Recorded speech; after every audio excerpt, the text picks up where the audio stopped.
All right, thank you. This is Ranking Member Garcia, obviously oversight Democrats. I'm going to make a few remarks on, of course, the topic of the ongoing interview with Mr. Gates, but also we have a variety of other information and statements to make about a variety of issues as it relates to the Epstein files, of which other members are going to discuss, including some new revelations that came out in some reporting this morning. So a bunch of us will discuss some different things. So let me just begin by saying two things. One on a statement by Chairman Comer this morning, and then on Mr. Gates.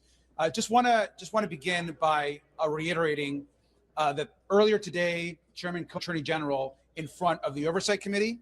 This is a request that our entire committee made to Chairman Comer a couple of weeks ago, after former AG Pam Bondi put essentially most of the blame on the disastrous investigation that's been this investigation, doxing survivors, putting them in danger, not releasing half the files. She put that on Todd Blanche. And so we are glad that Chairman Comer has finally been agreed to bring in Mr. Blanche for what we believe needs to be an under oath deposition, videotaped and released to the American public, or better yet, an actual public hearing where the media and the public are invited. Those would be our preferences. And so we're glad that Chairman Comer, after just yesterday saying that it wasn't necessary, that today he is saying that he wants to bring Mr. Blanche in, and we strongly support that.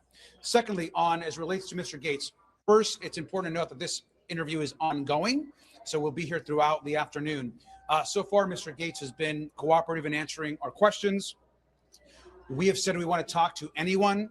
We don't care if they're a Republican, Democrat, how wealthy they are. If they have information about Mr. Epstein, we want to speak with them. Mr. Gates has discussed and provided us information about other folks that were in Mr. Epstein's orbit, which we want to discuss with. He has said to us multiple times, which he has said to the media, that he himself did not ever realize or understand he was ever introduced to any women that then, of course, that Mr. Gates interacted with, that there was no abuse as far as Mr. Gates knew of. He has said that to the media. He said it to us as well. That'll be discussed by some of our members. But let me also just finally say that it's important to note that Mr. Gates does understand that he was around people and likely assistants and those employed by Mr. Gates that were also abused. And so he was around people that were actually abused, and that was recognized in some of the discussion that we had inside. So with that, turn it over to Mr. Lynch. Yeah. Thank you, Mr. Garcia. One of the frustrations throughout this investigation that we have had is that the White House, and especially Todd Blanche, who's now the AG nominee, has been interfering or obstructing. Remember, it was Todd Blanche who took Ghislaine Maxwell, the single person who could shed the most light on all the people who were involved in the abuse of these women over these years. And they took her out of a maximum security prison and put her in an easier, more permissive environment. And she continues to refuse to cooperate with the committee or offer any helpful information. So we view Todd Blanche as being a major obstacle in this investigation. With respect to Mr. Gates,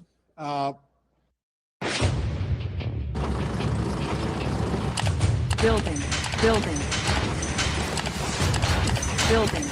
Mission accomplished. Yes, sir. we continually press him on the point that his relationship, his multi-year relationship with Jeffrey Epstein began after Mr. Epstein was already a registered sex offender and had been convicted of crimes against women. So this investigation is going to continue. Again, we think that probably, well, many of us think that probably the most helpful thing that Mr. Gates has provided is that he has named a number of individuals who are in key positions during this effort to get into the Gates Foundation and influence Mr. Gates himself. as part of Jeffrey Epstein's conspiracy or attempt to gain power and resources for his operations. That's all I got. Great. Good morning, everyone. I think we are all glad to hear that Mr. Comer has had a change of heart in making sure that Todd Blanche is brought before this committee. We want to make clear that he must be brought before this committee under oath in a deposition that is recorded for the American people to see. And this is separate from his confirmation process. Todd Blanche is at the heart of the cover-up of this case, as was revealed, especially in the New York Times explosive reporting today about Situation Room meetings that were held in which Todd Blanche, as the president's personal attorney and deputy AG, was working with others, including the vice president, to help to try to cover up this case. Now, with regards to Bill Gates' interview today, what we have learned is that Mr. Gates saw this as an opportunity to interact with a financial advisor who had access to vast amounts of wealth, that Mr. Gates was interested in potentially forming partnerships to bring donors into his global health work. And so he saw his relationship and conversations with Jeffrey Epstein as a means to potentially get wealthy donors to donate philanthropically to Mr. Gates' global health work. He admitted that he knew of Mr. Epstein's reputation. He admitted that he knew that he had been convicted of sexual crimes, but ultimately, in his words, he viewed this narrow relationship as being an acceptable means to access wealthy donors. So obviously we have a lot of questions, but we're glad that he's cooperating with the investigation. No, we're supposed to be the oversight committee, meaning that we are supposed to make sure that we can conduct oversight, but we have been doing a lot of obstruction. And when I say we, it's more so like Chairman Comer. If you've noticed, we haven't actually had any oversight committee hearings because as the reporting has come out, we know that there were situation room meetings. Now, the only one that we have really heard about as it relates to a situation room meeting and the Epstein files was when they were trying to berate one of their own members. That was when the gentle lady from Colorado had to be called in as relates to one of her votes specifically on the Epstein files. Right now, we are not conducting oversight. The only thing that is happening is that obstruction is being conducted. Right now, I am shocked that the chairman admitted that he wants to hear from Todd Blanche. Now, maybe he just said that because, I don't know, he's got an election coming up. And as we know that these situation room meetings, they were about the fact that there was a quote unquote MAGA civil war that was erupting over this. But how about doing your job? Our job is oversight over the federal government. We can't conduct oversight over anything else simply because they don't want to deal with the Epstein files right now. And that's exactly what we should be doing. So I applaud my colleagues because even though they don't want to have any hearings, we are still showing up for every single TI. We are showing up for every deposition that we were able to secure before they shut us down by shutting down the committee hearings.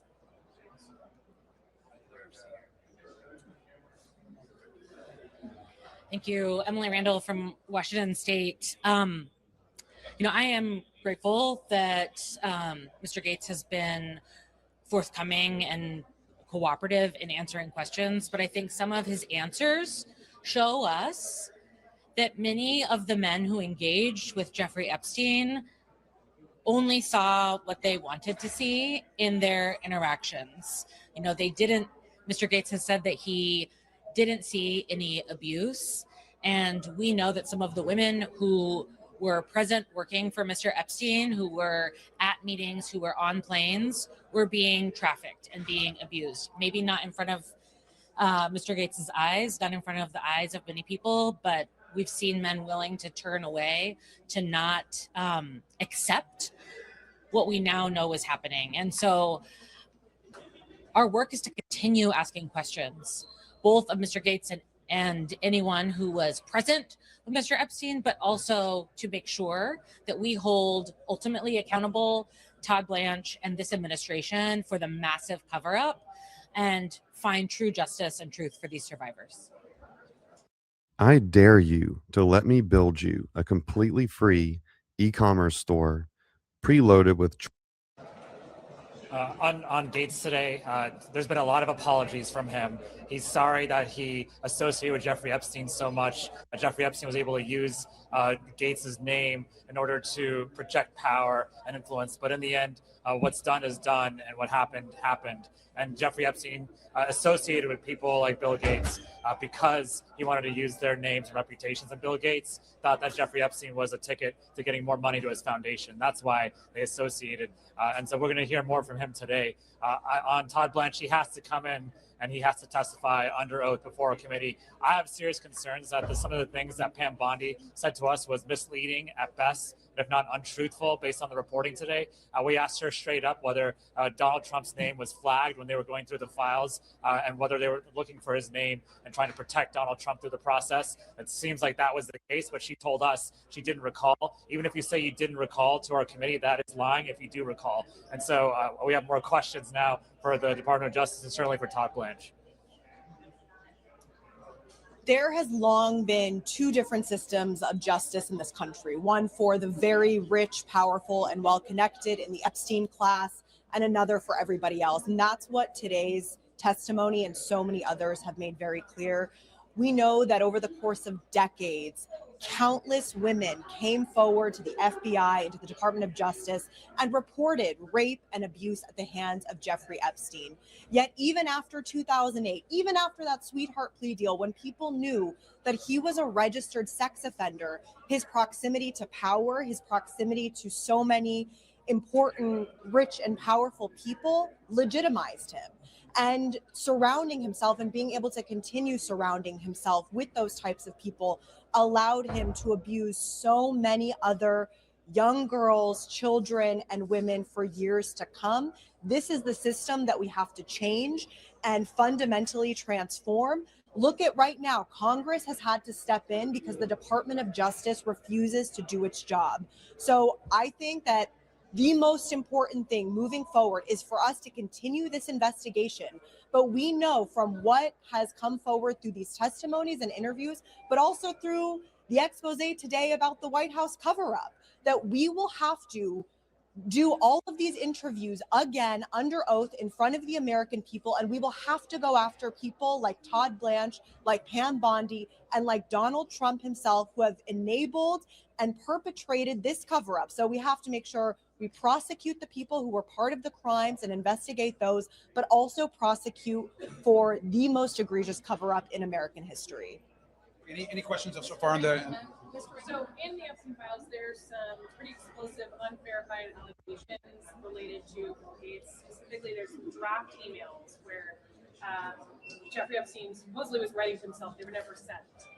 I'm wondering if you were asking him about those emails in there, specifically whether Epstein ever set Bill Gates up with women, or whether Epstein ever gave Bill Gates medication to hide an STD from his wife. Yeah. So first, I think we want to ensure that, again, we think that these interviews should be videotaped and released immediately. He has been asked about those emails. I think he'll continue to be asked about those emails.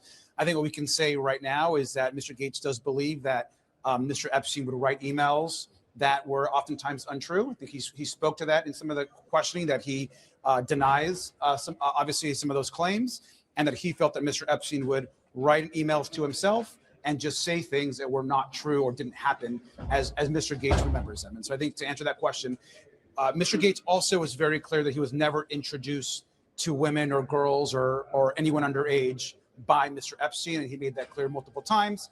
But he'll continue to be asked about those emails. So that was brought up. Any other questions?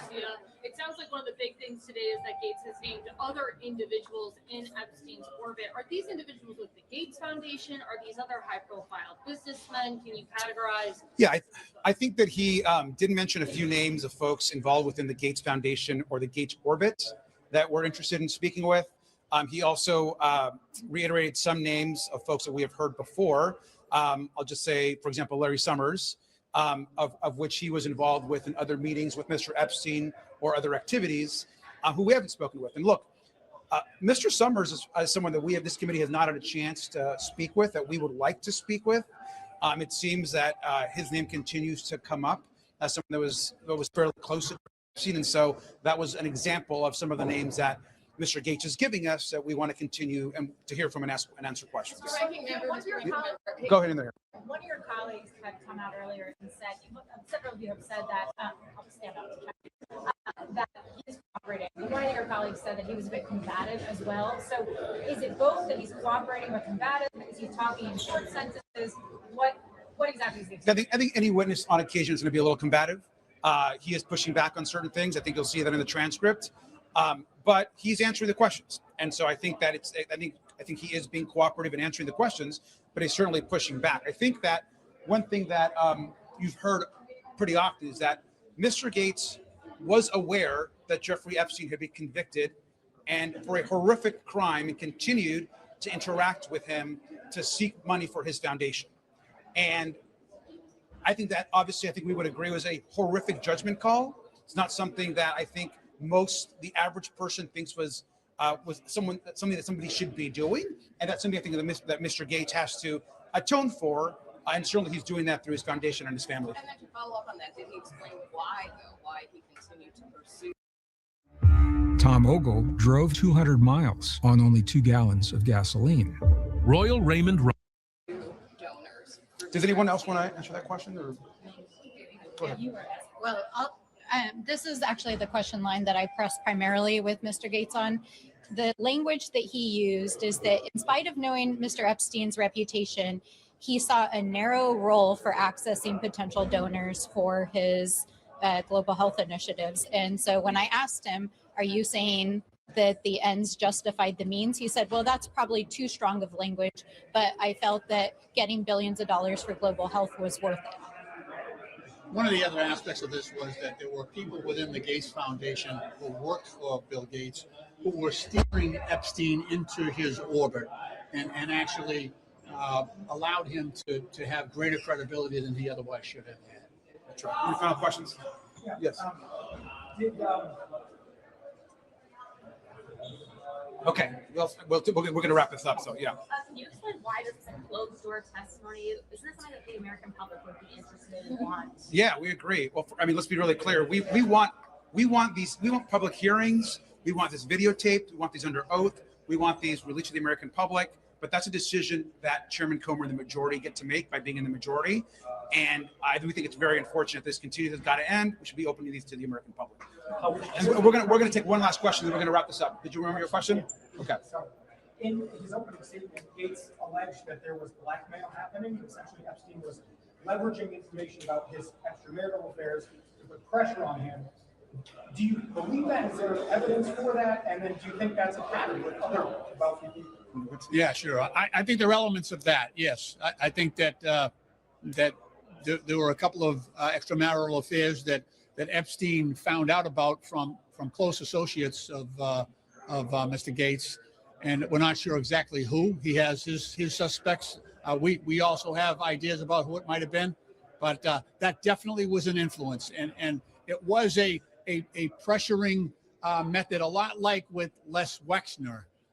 We saw, I think that Epstein saw a vulnerability and tried to use that as leverage. You can call it blackmail or anything else, but that was definitely a tactic in this approach. Yeah. And a tactic that we have found he uses that over and over again. He's used it with women, used it with those he employed, used it with other powerful men. And so the theme of blackmail, the theme of using his power information against others is very common. That's all, guys. Thank you very much. Thank you. How would you describe Mr. Gates' motive?